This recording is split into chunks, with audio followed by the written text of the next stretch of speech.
नमस्कार साथियों, स्वागत है आपका बैंकर साथी चैनल में। साथियों, इस वीडियो में डिस्कस करेंगे जेआईबी के पेपर 3 की यूनिट 59 जिसका नाम है doctrine of ultra vires oblique constructive notice and indoor management.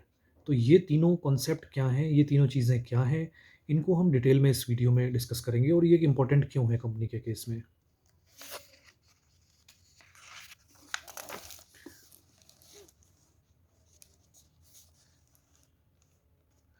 साथियों, ये तीनों जो डॉक्ट्राइन है वो डील करते हैं राइट और ड्यूटीज़ ऑफ कंपनी। कंपनी की क्या राइट्स हैं और क्या ड्यूटीज़ हैं विद रिस्पेक्ट टू मेंबर्स, जो इसके मेंबर हैं, अमंगस्ट मेंबर्स, कई सारे मेंबर्स के बीच में, और कंपनी और आउटसाइडर के बीच में। तो इन तीनों को हम एक एक करके पढ़ेंगे, उससे आपको और ज़्यादा क्लियर इसके हो जाएंगे क्या है एक्चुअली में ये। तो डॉक्ट्राइन ऑफ अल्ट्रा वायर्स की अगर हम बात करें तो ये क्या है, बेसिकली एक फंडामेंटल रूल है कंपनी लॉ का, है ना। फंडामेंटल रूल है कंपनी लॉ का जिसमें कहा गया है कि ऑब्जेक्टिव ऑफ कंपनी को बताया गया है, जो भी ऑब्जेक्टिव ऑफ कंपनी है जिसको कि डिफाइन किया गया है मेमोरेंडम ऑफ एसोसिएशन में। मेमोरेंडम ऑफ एसोसिएशन के हिसाब से जो कंपनी का ऑब्जेक्टिव है वही काम कंपनी को करना है, वही उसी उसी एक्सटेंट तक कंपनी को परमिट किया जाता है एक्ट के द्वारा। जब कंपनी इनकी पावर से एक्सरसाइज कर जो when company exercises its power to promote and और realise any of its objective stated in the memorandum of association, it is intra vires, that mean within the power of company. जब भी company कोई ऐसा काम करती है जो objective उसमें मेमोरेंडम ऑफ एसोसिएशन में दिए गए हैं, उसके हिसाब से कंपनी जब एक्ट करती है, उसको पूरा करने के लिए जब कंपनी कोई काम करती है, तो वो जो एक्ट है कंपनी का उस ऑब्जेक्टिव तक जहाँ तक उसमें मेंशन किया गया है उतने तक जो है वो क्या होता है, इंट्रा वायर होता है, यानी कि with in the power of company होता है। जो ऑब्जेक्टिव कंपनी ने दिया है उसके लिए अगर कंपनी काम कर रही है, उसी ऑब्जेक्टिव पे काम कर रही है, तो वो क्या होगा, इंट्रा वायर, यानी कि with in power of company. लेकिन अगर कोई और काम, कोई और एक्ट कंपनी का which is outside the scope of objective clause of memorandum of association is known as ultra wire beyond the power of the company। यानी कि जो ऑब्जेक्टिव मेमोरेंडम ऑफ एसोसिएशन में दिया गया है उसके स्कोप के बाहर जाके अगर कंपनी कोई काम करती है, कोई एक्शन ले करती है, तो फिर उसको माना जाएगा कि वो क्या है, अल्ट्रा वायर है। अल्ट्रा वायर्स का मतलब हो गया कि वो बियॉन्ड पावर ऑफ कंपनी है। और इस केस में क्या होगा, company can not sue an ultra vires transaction, और अल्ट्रा वायर ट्रांजेक्शन के केस में कंपनी किसी के खिलाफ कोर्ट में एक्शन नहीं ले सकती, सू नहीं कर सकती। Further it can not be sued to, और इसको भी कोई कोर्ट कचहरी में कोर्ट में नहीं ले आ सकता, सू नहीं कर सकता। If the company borrows money in an ultra vires transaction to repay a legal loan then the lender is entitled to recover his loan from the company. हालांकि अगर कंपनी ने अल्ट्रा वायर कोई ट्रांजेक्शन की है और legal loan को repay करने के लिए पैसा लिया है, उस केस में लेंडर जो है वो इंटाइटल्ड है कि वो रिकवर कर ले कंपनी से अपना पैसा। अब इसको हम एक एग्जांपल यहाँ पर दिया हुआ है, इससे हम और अच्छी तरह से समझ सकते हैं कि अल्ट्रा वायर क्या चीज़, किसके बारे में प्रैक्टिकली किस तरह से ये अप्लाई होता है। अब यहाँ पे जो एग्जांपल दिया है, एक कंपनी थी Ashbury railway carriage and iron company, इसकी एक कंपनी का नाम है, और एक पर्सन है रिचे। तो इनके बीच में एक केस हुआ था, तो उस केस में क्या उसका डेफिनेशन निकली, क्या निकल के आया, उसके बेस उसको देखते हैं। अब ये जो कंपनी थी Ashbury railway carriage and iron company, इसको जो फॉर्म किया गया था, इनकॉर्पोरेट किया गया था, तो ऑब्जेक्टिव इसका जो था मेमोरेंडम ऑफ एसोसिएशन में ऑब्जेक्टिव क्लॉज में लिखा गया था कि ये बनाई जा रही है, किस लिए है बनाई गई ये कंपनी, ताकि ये क्या करेगी, मैन्युफैक्चर करेगी और सेल करेगी किसको, रेलवे कैरेज एटसेट्रा। तो रेलवे कैरेज बनाने के लिए ये कंपनी बनाई गई थी, and to act as mechanical engineer and general contractor. तो मैकेनिकल इंजीनियर और जनरल कॉन्ट्रैक्टर की तरह एक्ट करेगी और रेलवे के कैरेज बनाएगी। ठीक है। अब डायरेक्टरों ने क्या किया, इस कंपनी के जो डायरेक्टर्स थे, they contracted with Riche to finance the construction of railway line in Belgium. अब इन्होंने क्या किया, कंपनी ने ठेका ले लिया कि बेल्जियम में रेलवे लाइन ये बिछाएंगे, उसके लिए इन्हें फाइनेंस की ज़रूरत थी। फाइनेंस के लिए इन्होंने कॉन्ट्रैक्ट किया रिचे से to finance the construction of railway line, कि आप हमें पैसा दे दीजिए और हमें रेलवे लाइन बिछानी है उसके लिए। सब्सिक्वेंटली क्या हुआ, डायरेक्टर ने बाद में क्या किया, और डायरेक्टर्स जो हैं वो पीछे हट गए। Directors repudiated the contract, contract उन्होंने खारिज कर दिया, कैंसिल कर दिया, on the ground that it was ultra vires to the company and Riche brought an action for damage for breach of contract. Directors पीछे हट गए, और जब डायरेक्टर्स पीछे हट गए तो रिचे ने क्या किया, उन्होंने एक केस डाल दिया कि इस जो कॉन्ट्रैक्ट जो खारिज किया है एक तरफा डायरेक्टर्स ने, वो गलत है, ब्रीच ऑफ कॉन्ट्रैक्ट इन्होंने किया है, और मुझे जो इससे डैमेज हुआ है वो मुझे पे किया जाए। अब ये जब कोर्ट में केस गया तो वहां पर ये हुआ, the house of Lord held that the contract was ultra vires. तो जब ये केस कोर्ट में गया तो वहां पर ये हेल्ड किया गया कि जो कॉन्ट्रैक्ट था that was ultra vires and therefore null and void, क्योंकि ये अल्ट्रा वायर था, यानी कि आउट ऑफ द जो ऑब्जेक्टिव क्लॉज जो था उससे बाहर का काम था, क्योंकि जो कंपनी का जो बनाई गई थी उसका ऑब्जेक्टिव था कि उसको क्या बनाना है, उसको बनाना है रेलवे कैरेज। अब यहाँ जो कॉन्ट्रैक्ट हुआ था वो किस लिए हुआ था, कॉन्ट्रैक्ट हुआ था कि रेलवे लाइन बिछाने के लिए, तो रेलवे लाइन बिछाने का तो ऑब्जेक्टिव कंपनी का था नहीं। इसी बेसिस पे हाउस ऑफ लॉर्ड ने क्या किया, उसको नल एंड वाइड उसको घोषित कर दिया। It was laid down that the company came into existence for the achievement of the objective as stated in the objective clause.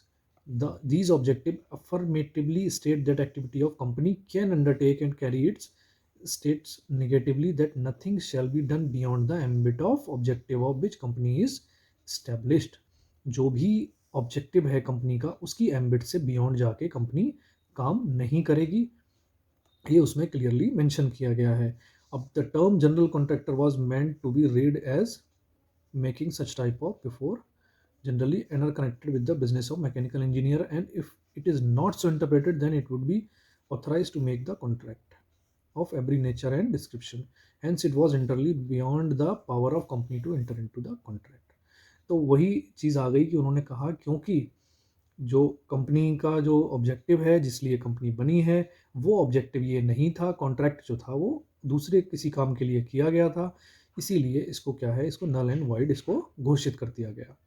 तो ये तो होता है हमारा doctrine of ultra vires. Doctrine of ultra vires short में अगर हम समझें तो समराइज करें तो ये है कि कंपनी का जो ऑब्जेक्टिव है, जिस काम के लिए कंपनी बनाई गई है, जो मेमोरेंडम ऑफ एसोसिएशन में ऑब्जेक्टिव क्लॉज में लिखा हुआ है उसी के हिसाब से कंपनी काम करेगी। अगर बियॉन्ड उसके परव्यू के जाके काम करती है तो वो कॉन्ट्रैक्ट जो होगा वो नल एंड वाइड माना जाएगा। अब नेक्स्ट हमारा जो आता है, अब अल्ट्रा वायर ट्रांजेक्शन के इफेक्ट क्या क्या होते हैं प्रैक्टिकली अगर हम देखें तो इसमें क्या आएगा। अल्ट्रा वायर ट्रांजेक्शन जैसे कि कहा जाता है वाइड अब इनिशियो। वाइड अब इनिशियो का मतलब है कि शुरू से ही जिस दिन से वो कॉन्ट्रैक्ट ट्रांजेक्शन हुई है उसी दिन से वो null and void, therefore can not become intra vires. इसीलिए इसको क्या कर सकते हैं, इसको क्या, ये कभी भी क्या नहीं हो सकती, ये विद इन पावर नहीं आ सकती, इंट्रावायर नहीं आ सकती। जो अल्ट्रावायर है, अल्ट्रावायरस है तो अल्ट्रावायरस ही रहेगी, इंट्रावायरस नहीं होगी। By reason of ratification, ratification वगैरह होकर ये ठीक नहीं किया जा सकता। No company can be held liable for obligation arising out of such a contract.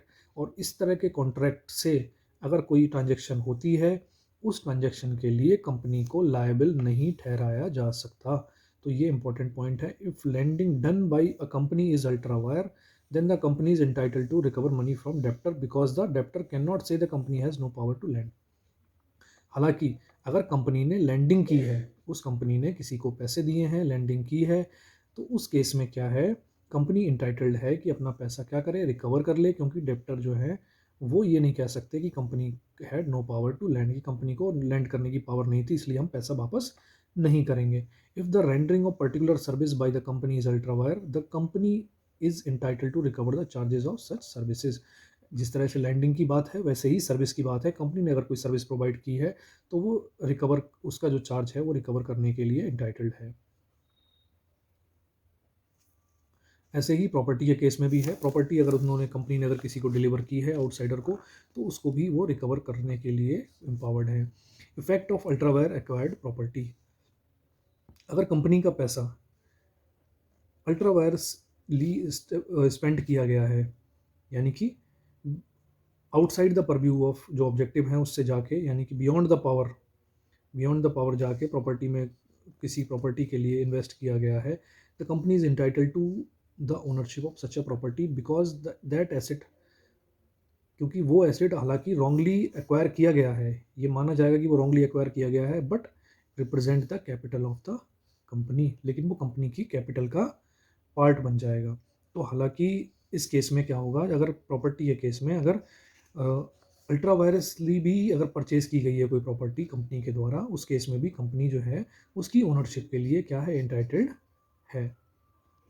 अब पर्सनल लायबिलिटी ऑफ डायरेक्टर्स कब होगी, if a director of company make an ultra vires payment, अगर कोई डायरेक्टर है जो क्या करता है, अल्ट्रा वायरस पेमेंट कोई करता है, उस केस में he is personally liable to the company and he can be compelled to refund the money. उस केस में वो क्या होगा, पर्सनली लायबल हो जाएगा और उसको कंपेल किया जा सकता है कि वो रिफंड करे मनी को। In case of deliberate miss application criminal action can also be taken for fraud, और क्रिमिनल एक्शन फॉर फ्रॉड भी लिया जा सकता है अगर ये देखा जाएगा कि उसने जानबूझकर ऐसा किया है। ब्रीच ऑफ अथॉरिटी का कहाँ आता है, director are the agent of company.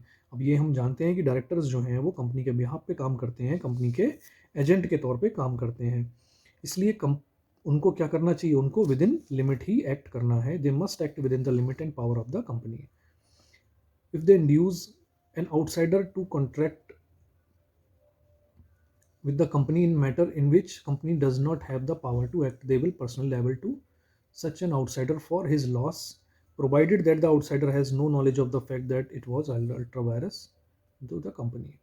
अब ब्रीच ऑफ अथॉरिटी कहती है कि अगर जो डायरेक्टर हैं उनको माना गया है कि वो कंपनी के एजेंट के तौर पे काम करेंगे, हालांकि अगर वो क्या करते हैं, अगर कोई डायरेक्टर ऐसा करता है, किसी आउटसाइडर को कॉन्ट्रैक्ट करवाता है कंपनी के साथ, कंपनी के कॉन्ट्रैक्ट किसी आउटसाइडर के साथ होता है, ऐसे किसी मैटर में जहाँ पर कंपनी को पावर नहीं थी एक्ट करने की, बियॉन्ड द पावर जाके अगर कॉन्ट्रैक्ट होता है, तो वो डायरेक्टर जो है वो पर्सनली लायबल होंगे, किसके प्रति, आउटसाइडर के प्रति, अगर उसको कोई लॉस होता है।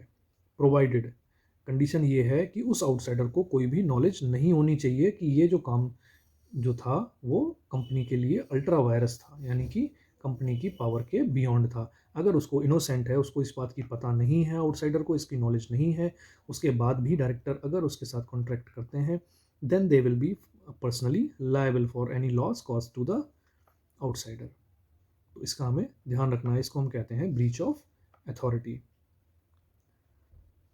अब ये तो हमारा पूरा जो कहानी थी ये आता है डॉक्ट्राइन ऑफ अल्ट्रा वायरस, और उसके जो प्रैक्टिकल इम्प्लीकेशंस होते हैं उससे रिलेटेड जो चीज़ें हैं वो हो गई। नेक्स्ट जो हमारा दूसरा जो आता है, constructive notice of memorandum of association and article of association. तो इसका मतलब क्या हुआ, constructive notice of memorandum of association और आर्टिकल ऑफ एसोसिएशन का। तो मेमोरेंडम ऑफ एसोसिएशन जो है, एमओए, और आर्टिकल ऑफ एसोसिएशन, ये क्या होते हैं, are registered with registrar of company at the time of incorporation. तो कंपनी जब इनकॉर्पोरेट होती है उस समय पर ये दोनों डॉक्यूमेंट जो है रजिस्ट्रार ऑफ कंपनीज के साथ में रजिस्टर कर दिए जाते हैं, है ना। तो ये बेसिकली क्या होते हैं, एक पब्लिक ऑफिस, या क्योंकि रजिस्ट्रार ऑफ जो कंपनीज है वो एक पब्लिक ऑफिस है, और ये मेमोरेंडम ऑफ एसोसिएशन और आर्टिकल ऑफ एसोसिएशन जो है वो बन जाते हैं पब्लिक डॉक्यूमेंट। पब्लिक डॉक्यूमेंट का मतलब ये है कि उनको कोई भी उनको एक्सेस कर सकता है, उनको पढ़ सकता है। Hence the act expressly guarantee the right of inspection of this document to all, यानी कि जो भी पर्सन उसकी कंपनी के साथ किसी भी तरह के ट्रांजैक्शन में इन्वॉल्व है या करना चाहता है या एज सच वैसे ही नॉलेज के लिए देखना चाहता है, तो ये इंस्पेक्शन जो है डॉक्यूमेंट का वो कर सकता है। It is therefore duty of every person who deal with the company to inspect its public document. इसलिए क्या है, ये हर एक व्यक्ति की ड्यूटी है, हर एक ऐसा कोई पर्सन जो उस कंपनी के साथ किसी तरह की डीलिंग करना चाहता है, तो उसकी ये ड्यूटी है कि उसको इन डॉक्यूमेंट को क्या करना चाहिए, उनको इंस्पेक्ट करना चाहिए, उनको प्रॉपरली पढ़ना चाहिए, क्योंकि ये क्या है, ये पब्लिक डॉक्यूमेंट है। और मेक श्योर करना चाहिए, इनको डॉक्यूमेंट को पढ़ के इस बात की श्योर हो जाना चाहिए, आश्वस्त हो जाना चाहिए कि जो कॉन्ट्रैक्ट वो कर रहा है वो क्या है, अकॉर्डिंग टू देयर प्रोविजंस, वो जो भी मेमोरेंडम ऑफ एसोसिएशन और आर्टिकल ऑफ एसोसिएशन के प्रोविजंस हैं उनके अकॉर्डिंग है, उनसे अलग नहीं है। However when a person has actually read them and not he shall be in the position as he had read them. अब इसमें है क्या, चाहे तो आपने वो डॉक्यूमेंट पढ़े हैं या नहीं पढ़े हैं, अगर आप किसी कंपनी के साथ कोई ट्रांजैक्शन कर रहे हो तो ये माना जाएगा कि आपने वो डॉक्यूमेंट पूरी तरह से पढ़ लिए हैं, इंस्पेक्ट कर लिए हैं। अब बाद में ये एक्सक्यूज़ नहीं दिए जा सकते कि मैंने वो डॉक्यूमेंट एक्सेस नहीं किए थे।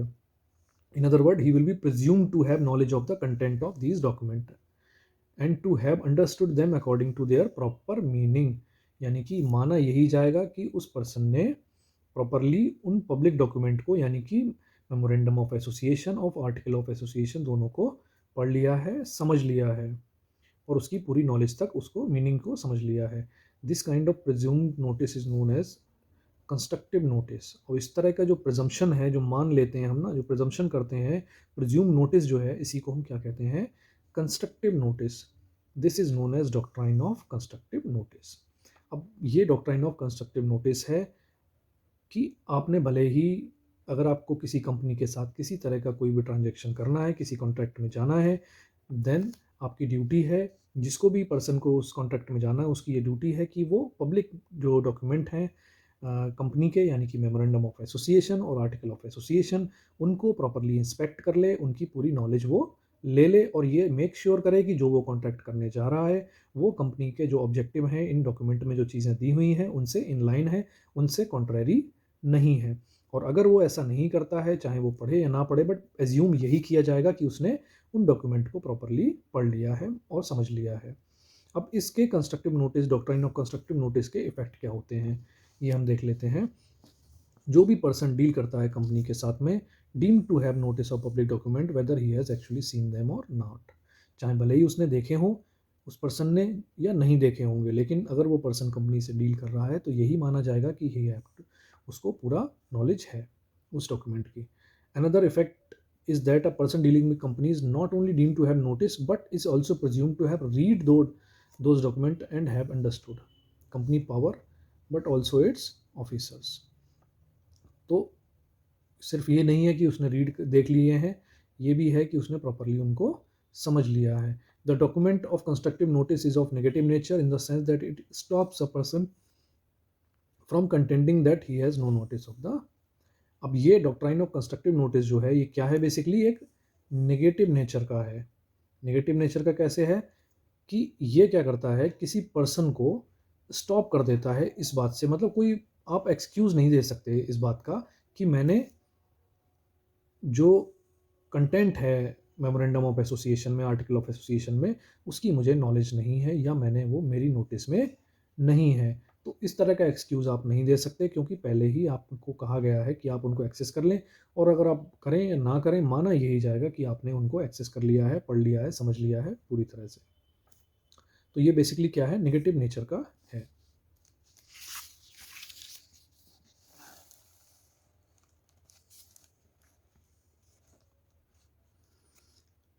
नेक्स्ट है, in company law the doctrine of constructive notice is a doctrine where all person dealing with a company are deemed to have knowledge of company's article of association and memorandum of association. The doctrine of indoor management is an exception to this rule. अब doctrine of indoor management जो है वो इस rule का exception है, यानी कि वो चीज़ें उनका ये नहीं है कि उनको प्रिज्यूम किया जाए कि वो उसकी नॉलेज में होंगे। बाकी इसमें सेम वही पिछली वाली लाइन है, उसी को अलग वर्ड में दिया हुआ है, मतलब वही निकलता है। तो नेक्स्ट जो हमारा आता है डॉक्ट्राइन ऑफ इंडोर मैनेजमेंट, ये क्या चीज़ है जिसको इसमें क्या किया गया है, एक्सेप्शन जो है इसका, इसको हम समझते हैं ये क्या है, डॉक्ट्राइन ऑफ इंडोर मैनेजमेंट। तो डॉक्ट्राइन ऑफ इंडोर मैनेजमेंट की अगर हम बात करें तो उससे पहले देखते हैं कंस्ट्रक्टिव नोटिस जो है उसका क्या काम था। प्रिंसिपल ऑफ कंस्ट्रक्टिव नोटिस जो था वो क्या करता था, protect the company against the outsider. Company को प्रोटेक्ट कर रहा था, किससे, आउटसाइडर्स से, आउटसाइडर से, ताकि आउटसाइडर ये ना कह सके कि हमने तो पता ही नहीं था इस तरह के कॉन्ट्रैक्ट में हम आ गए, बट हमें ये नहीं पता था कि कंपनी जो है वो, इसके लिए कंपनी के पास पावर नहीं है या मुझे ये नॉलेज नहीं थी। बाहर के जो बंदे हैं वही, बाहर के आउटसाइडर जो हैं वो ये सब नहीं कह सकते। लेकिन डॉक्ट्राइन ऑफ इंडोर मैनेजमेंट जो है वो क्या करता है, प्रोटेक्शन किसको देता है, वो प्रोटेक्शन देता है आउटसाइडर को अगेंस्ट द कंपनी। कंपनी के अगेंस्ट में आउटसाइडर को प्रोटेक्शन देता है डॉक्ट्राइन ऑफ इंडोर मैनेजमेंट। तो डॉक्ट्राइन ऑफ इंडोर मैनेजमेंट में भी स्टेटेड ब्रीफली एज अंडर। तो इसका मतलब क्या है, इसको समझते हैं। कोई भी पर्सन जो कंपनी के साथ डील कर रहा है उसको ये माना जाएगा कि उसने क्या है, पब्लिक डॉक्यूमेंट जो हैं जैसे कि एमओए और आर्टिकल ऑफ एसोसिएशन वगैरह जो हैं वो एक्सेस कर लिए हैं, पढ़ लिए हैं, समझ लिए हैं टू सी, ताकि उसने देख लिया है कि वो जो कंपनी के साथ जो कॉन्ट्रैक्ट कर रहा है वो इनकंसिस्टेंट ना हो, वो कंसिस्टेंट हो। But he is not bound to inquire into the regularity of the company's internal functioning और इंटरनल मैनेजमेंट। लेकिन कंपनी के इंटरनल मैनेजमेंट में क्या हो रहा है, इंटरनल फंक्शनिंग कैसी हो रही है, इसको इंक्वायर करने के लिए वो पर्सन बाउंड नहीं है, या क्योंकि उसको उतनी एक्सेस नहीं होती तो उसमें उसको लायबल नहीं ठहराया जा सकता कि उसको पहले ही उसने क्या कर ली हो, इंटरनल जो जानकारियां हैं, फंक्शनिंग है उसकी कंपनी की, वो जान ली हो। इसीलिए क्या है, his contract is consistent with the public document and company is bound. अगर उसका कॉन्ट्रैक्ट जो है आउटसाइडर का कंपनी के साथ में जो कॉन्ट्रैक्ट है वो पब्लिक डॉक्यूमेंट जो है यानी कि एमओए और एओए जो है उनके साथ कंसिस्टेंट है, यानी कि उनके कंट्रेरी नहीं है, उसके हिसाब से सही है, देन कंपनी इज बाउंड। तो फिर कंपनी उसमें पीछे नहीं हट सकती, कंपनी जो है उससे बाउंड हो जाती है। he will not be affected by any irregularity due to in the internal management of the company। अंदर इंटरनल मैनेजमेंट में कंपनी में, विद इन कंपनी में मैनेजमेंट में कुछ भी दिक्कत हो उसकी वजह से उस पर कोई भी फर्क नहीं पड़ेगा। इसी को हम क्या कहते हैं, डॉक्ट्राइन ऑफ इंडोर मैनेजमेंट कहते हैं, और ये एक्सेप्शन है रूल ऑफ कंस्ट्रक्टिव नोटिस का। Therefore doctrine of indoor management protect outsider dealing with the company. तो जो आउटसाइडर है उसको बचाता है कि कंपनी के अंदर कुछ गड़बड़ हो, उसकी वजह से कॉन्ट्रैक्ट में उसको अगर कोई नुकसान होता है तो उस केस में भी कंपनी लायबल होगी, आउटसाइडर के जो हित हैं उनकी सुरक्षा की जाएगी। अब इसका एक एग्जांपल हम देखते हैं, उससे हमें और क्लैरिटी इसमें हो जाएगी। Royal British Bank versus Turquand. तो ये दोनों के बीच में क्या होता है, इस कंपनी के जो डायरेक्टर होते हैं वो क्या करते हैं, कुछ अमाउंट बोरो करते हैं, borrow sum of money from Turquand इस फर्म से, and issued a bond to him. और बॉन्ड क्या करते हैं, उनको इशू कर देते हैं, जो पैसा उन्होंने लिया उसके बदले में बॉन्ड इशू कर देते हैं। अब इस कंपनी का जो आर्टिकल ऑफ एसोसिएशन था वो उसमें प्रोविजन इस चीज़ का दे रखा था, उसमें प्रोविजन दे रखा था कि डायरेक्टर चाहे तो बोरो कर सकते हैं ऑन बॉन्ड्स, यानी कि बॉन्ड के बदले चाहे तो वो पैसा बोरो कर सकते हैं, जो भी सम जो है जिसकी भी ज़रूरत पड़े टाइम टू टाइम। तो ये, लेकिन ये क्या होना चाहिए, इसको क्या होना पड़ेगा, साथ में एक कंडीशन लगी हुई थी कि इसको क्या होना चाहिए, expressly authorised by the resolution of share holder. मतलब डायरेक्टर पैसा उठा तो सकते हैं बॉन्ड के बदले में, लेकिन इसके लिए क्या होना चाहिए, एक रेजोल्यूशन होना चाहिए शेयर होल्डर्स के द्वारा, इसको ऑथराइज किया जाना चाहिए। अब बाद में क्या होता है, इस केस में शेयर होल्डर क्लेम करते हैं that they had not, there has been no such resolution authorising the loan, कि इस तरह का कोई भी रेजोल्यूशन नहीं हुआ, जिसकी लोन को उठाने से पहले जो रेजोल्यूशन होना चाहिए था वो नहीं हुआ है, इसीलिए ये सही नहीं है। लेकिन कंपनी जो थी उसको क्या किया गया है, was held bound by the loan. Company को जब ये केस कोर्ट में गया तो कंपनी को क्या किया गया, बाउंड माना गया कि कंपनी को लोन पे रिपे करना पड़ेगा, कंपनी उससे बाउंड है, क्योंकि Turquand has the right to assume that the necessary resolution must have been passed. कि इंटरनली आपके क्या हो रहा है, बाहर वाले पर्सन को तो नहीं पता है, दूसरी फर्म को, आउटसाइडर को तो नहीं पता है, वो तो ये एज्यूम करके चलेगा कि रेजोल्यूशन पास हो गया होगा, यानी कि जो अंदर जो चीज़ें होनी थी वो सही चल रही होंगी। वो केवल किस चीज़ को देखेगा, वो केवल उन डॉक्यूमेंट को देखेगा जो पब्लिक में है, यानी कि आर्टिकल ऑफ एसोसिएशन और मेमोरेंडम ऑफ एसोसिएशन। उसके हिसाब से अगर वो कॉन्ट्रैक्ट सही है तो फिर वो सही है। अब इसका एक्सेप्शन क्या होगा, डॉक्ट्राइन ऑफ इंडोर मैनेजमेंट का एक्सेप्शन है नॉलेज ऑफ इंटरनल इरेगुलरिटी। अब इंटरनल इरेगुलरिटी की अगर नॉलेज है पहले से, when a person dealing with the company has actual knowledge of the internal irregularity of the company, he is not entitled to claim protection of this doctrine। अगर उस ये proof हो जाता है, इस बात का प्रूफ मिल जाता है कि जो पर्सन जो था उसको पहले से ही नॉलेज थी, उसको एक्चुअल नॉलेज थी कि इंटरनली इस कंपनी में ये इरेगुलरिटी हो रही हैं कॉन्ट्रैक्ट होने से पहले, कि कंपनी जो है वो इंटाइटल्ड नहीं, तो फिर वो पर्सन क्या है, he is not entitled to claim protection under this doctrine. तो फिर उसको ये जो प्रोटेक्शन है डॉक्ट्राइन ऑफ इंडोर मैनेजमेंट के तहत उसको नहीं मिलेगा, क्योंकि वो ये नहीं कह सकता he could have taken measures for self protection, यानी कि उसको जब पहले से ही पता था तो उसको क्या करना चाहिए था, उसी अकॉर्डिंगली एक्ट करना चाहिए था, सेल्फ प्रोटेक्शन के मेजर्स जो हैं वो पहले ही लेने चाहिए थे। Acts outside apparent authority of an officer of company. Finally, अगर कोई ऑफिसर है of a company makes a contract with an outsider and if the act of officer falls outside the apparent authority of the officer then company is not bound by such a contract. तो ये साथियों काफ़ी important है। अगर कोई officer है company का ऐसा जो आउटसाइडर से कॉन्ट्रैक्ट करता है और उसकी पावर में वो चीज़ नहीं होती है, outside the apparent authority of an officer, उसके अपरेंट अथॉरिटी में नहीं आती हैं, उस केस में company is not bound by such contract, उस कॉन्ट्रैक्ट से कंपनी बाउंड नहीं होगी। तो ये साथियों, इसके साथ ही ये चैप्टर कंप्लीट होता है।